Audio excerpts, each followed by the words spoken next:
नमस्कार दोस्तों, मेरा नाम शीतल चौहान है और मेरे चैनल पे आप सभी का स्वागत है। तो जैसे कि आपने थंबनेल पढ़ लिया है, हम बात करेंगे एमपीपीएससी मेंस 2021 के जीएस पेपर 1 पर। ऐसे ही हम आगे वाले वीडियोस में पेपर 2, 3, 4, 5, 6 सारे पेपर्स देखेंगे, क्योंकि हमारा पेपर होने वाला है मेंस 2022 का अक्टूबर लास्ट में स्टार्ट होगा और नवंबर स्टार्टिंग तक चलेगा। तो 6 दिन तक लगातार पेपर होते हैं, 6 पेपर होते हैं, ये तो सब आपको पता ही होगा। बाकी नहीं पता हो तो एमपीपीएससी प्रीलिम्स और मेंस से जुड़ी सभी जानकारियों के लिए आप मेरे चैनल को सब्सक्राइब कर सकते हैं, जहाँ पे हम मोटिवेशन पे बात करते हैं, गाइडेंस पे बात करते हैं, ट्रिक्स के साथ एमपीजीके को पढ़ते हैं और यूनिट 10 को पढ़ते हैं। बाकी सिलेबस, बुक लिस्ट जैसी सारी चीज़ें जो प्रीलिम्स और मेंस में काम आती हैं, उन सभी पर हम बात करते हैं, चर्चा करते हैं। तो अगर आप भी इस एग्ज़ाम से जुड़े हुए हैं तो प्लीज़ मेरे चैनल को सब्सक्राइब कर लीजिए और मेरे वीडियोस को अपने फ्रेंड्स के साथ शेयर कर दीजिए। अगर ये वीडियो बेनिफिशियल लगता है तो इसको लाइक करना है। Thank you so much. आइए वीडियो शुरू करते हैं। आइए पहले पेपर GS 1 डिस्कस कर लेते हैं। उसका सेक्शन ए जो हिस्ट्री से रिलेटेड है, उसके ये कुछ 3 मार्कर हैं।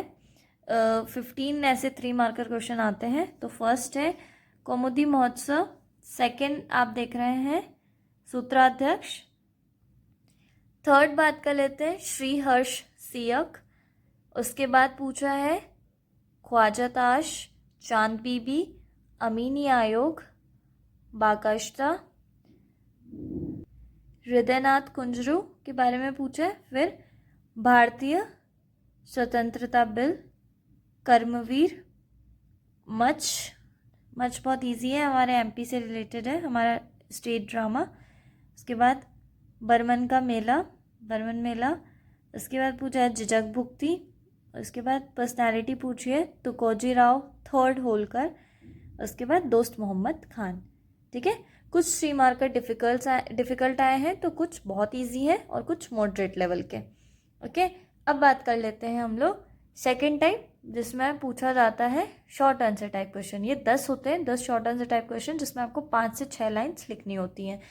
तो सबसे पहले right a short note on great bath. ठीक है, आप इसमें डायग्राम भी बना सकते हैं ग्रेट बाथ का, जो मोहनजोदारो में है। तो ये इंडस वैली सिविलाइजेशन से रिलेटेड है।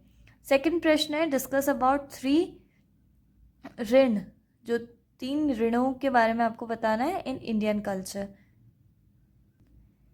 थर्ड क्वेश्चन पूछा है व्हाट इज दीवाने कोही, डिस्कस इट। दीवाने कोही आपको एक्सप्लेन करनी थी। उसके बाद पूछा है write a short note on treaty of Salbai, write a short note on Sannyasi revolt, सन्यासी विद्रोह के बारे में आपको बताना था। भारत सेवक मंडल क्या है, what is servants of Indian society, तो इसके फाउंडर कौन थे, कब बना, आपको ये कुछ डेट्स आपको लिखनी थी और ऐसे 5-6 लाइन इसके बारे में लिखनी थी। 7वां प्रश्न है what do you know about the Raja Bakhtawar Singh. ठीक है, राजा भक्तावर सिंह के विषय में आप क्या जानते हैं। चित्रकूट के विषय में आप क्या जानते हैं, what do you know about Chitrakoot. 9th प्रश्न था discuss the treaty of Mandsaur, है ना, 2 ट्रीटी पूछी है इन्होंने, ट्रीटी ऑफ सलवई भी पूछी है, ट्रीटी ऑफ मंसूर भी पूछी है। What do you know about Maharaja Raghuraj Singh. ठीक है, तो आपने देखा 3 मार्कर में भी पर्सनैलिटी पूछी थी और यहाँ पर भी राजा भक्तावर सिंह भी पूछा है और महाराजा रघुराज सिंह भी पूछा है। तो पर्सनैलिटी पे भी क्वेश्चन आ रहे हैं। इस हिसाब से आप ट्रेंड पता कर सकते हैं कि ट्रेंड क्या है। ट्रीटी पे पूछते हैं, यहाँ पे इन्होंने डिपार्टमेंट पूछा है ना, तो इस टाइप से आपको देखना है। अब बात कर लेते हैं लॉन्ग आंसर टाइप क्वेश्चन की, जिसमें आपको 11 नंबर का होता है ये और 200 शब्द लिखने होते हैं। ऐसे 5 होते हैं और यहाँ पे आपको ऑप्शंस भी मिलते हैं और में भी मिलते हैं। ठीक है, तो पहला प्रश्न है 3.1 है discuss the political organisation during Rigveda period, और ये और में था। ये या तो आप पॉलिटिकल ऑर्गेनाइजेशन बता दो ऋग्वेदा पीरियड का, या फिर डिस्कस कर लो धम्मा ऑफ अशोका। ठीक है, तो आप अशोक के धम्म को भी एक्सप्लेन कर सकते थे या फिर ये, इन दोनों में से एक। सेकंड प्रश्न है throw light on Mughal Sikh relation from Guru Nanak to गुरु गोविंद सिंह। तो आपको मुगल सिख रिलेशन बताना था गुरु नानक से लेके गुरु गोविंद सिंह तक, और में था इसके discuss the administrative system of Shivaji. तो आपको एडमिनिस्ट्रेटिव सिस्टम ऑफ शिवाजी बताना था या फिर ये बताना था, ठीक है, कि मुगलों और सिखों के बीच में कैसा रिलेशन था गुरु नानक से लेके गुरु गोविंद सिंह तक, ठीक है, किसने किसकी हत्या की और उसके बाद क्या क्या अपनाया गया, वो सारी चीज़ें आपको एक्सप्लेन करनी थी। अब 3.3 के बारे में डिस्कस कर लेते हैं। तो ये देखो आप MPPSC थोड़ा सा ट्रिकी, अब डायरेक्ट क्वेश्चन ना पूछ के आपको रिलेशन बिठा के या फिर आप चीज़ों को कनेक्ट कर सके इस टाइप से क्वेश्चन पूछ रहे हैं।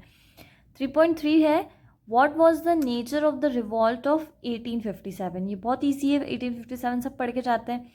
Is it correct to call it the first freedom struggle, ठीक है, तो क्या उसे प्रथम स्वाधीनता संग्राम कहना उचित है, ये भी आपको बताना था।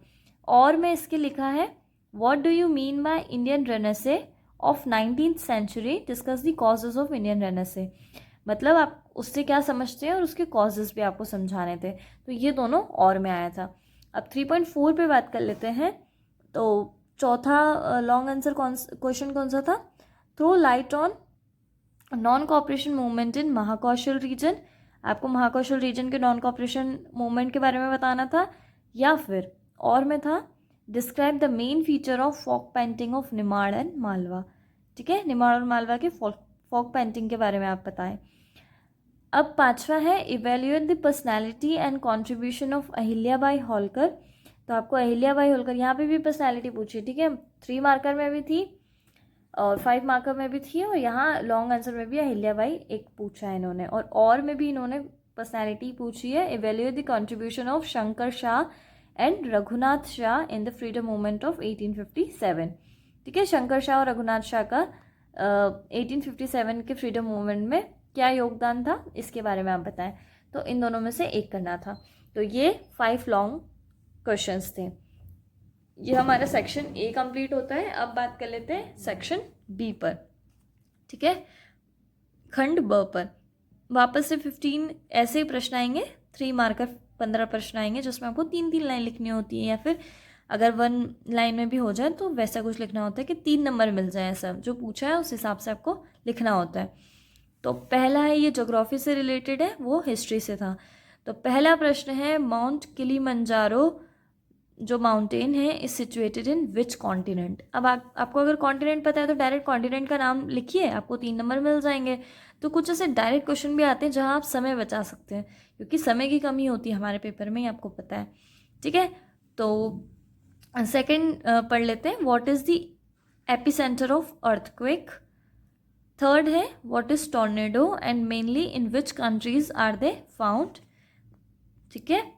फोर्थ है, why is the vast area of the Malwa plateau flat, ज़्यादातर जो मालवा का पठार है वो विस्तृत क्षेत्र समतल क्यों है, वो आपको बताना था, ठीक है, कि वो समतल क्यों है।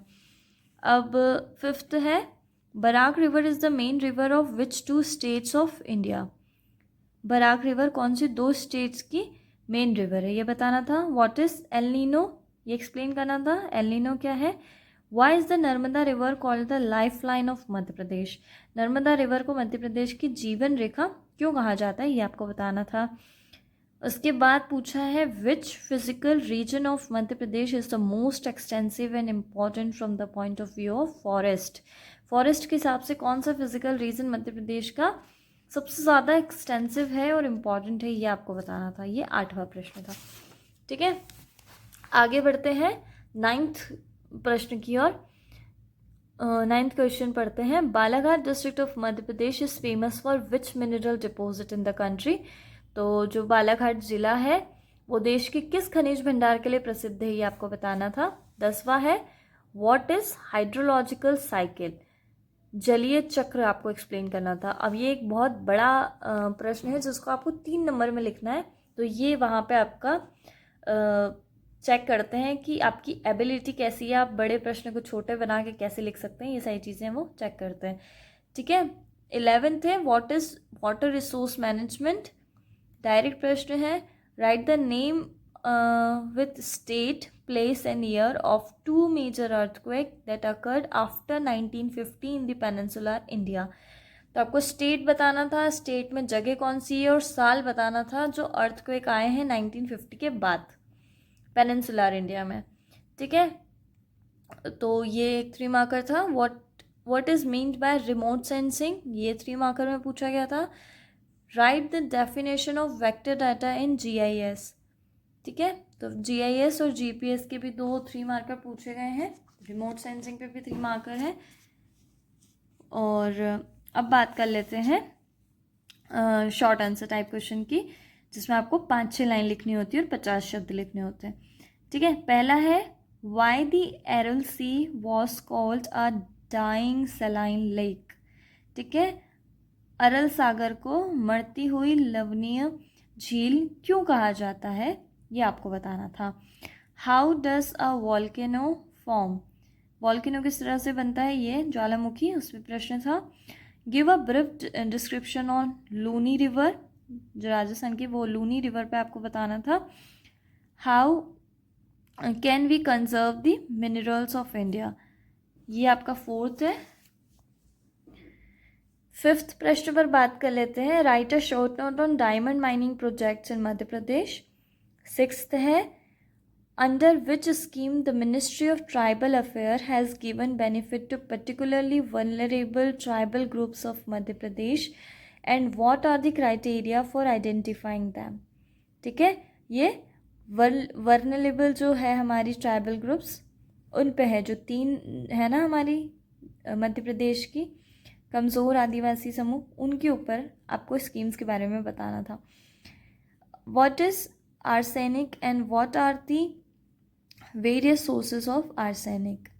Make a distinction between hazards and disaster. तो हज़ार्ड्स और डिज़ास्टर के बारे में आपको डिफरेंसेस लिखने थे उन दोनों के बीच में.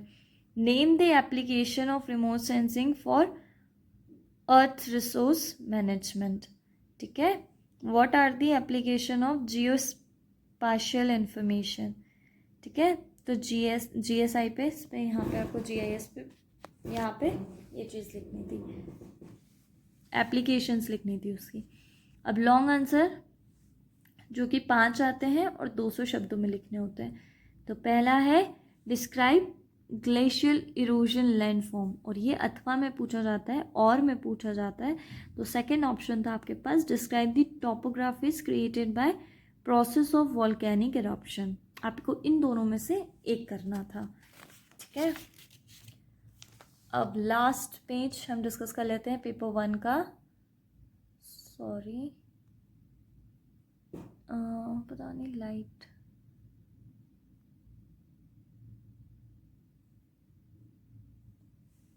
ओके, सो सेकेंड था describe the regional division of the Himalayas. आपको हिमालय के जो रीजनल डिवीजन है वो बताना था, या फिर आप describe the national water grid, ये भी समझा सकते थे.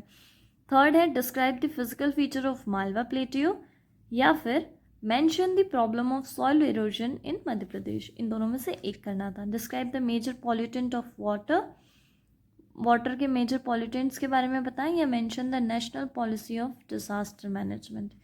इन दोनों में से एक.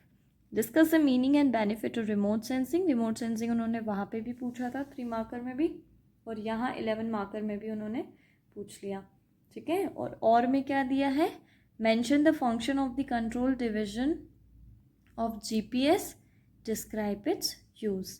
इन दोनों में से आपको एक करना था. तो ये था GS पेपर 1. ठीक है, आपको ये देखकर समझ में आ गया होगा कि अब हमारे जो मध्य प्रदेश MPPSC है उसका लेवल बढ़ चुका है, इतना इजी पेपर भी नहीं आता है. ठीक है, तो मॉडरेट लेवल का पेपर था, और इससे आपको आइडिया लगाना है कि आने वाले पेपर्स कैसे होने वाले हैं. Thank you so much. बाकी के पेपर्स के लिए आप प्लीज़ मेरे चैनल को सब्सक्राइब कीजिए, और MPPSC की मोटिवेशन वीडियो के लिए भी आप चैनल को विज़िट कर सकते हैं. यूनिट 10 से रिलेटेड भी मैंने कुछ ट्रिक्स वाले वीडियोस डाले हैं, तो ये सारी चीज़ें आप देख सकते हैं. Thank you so much.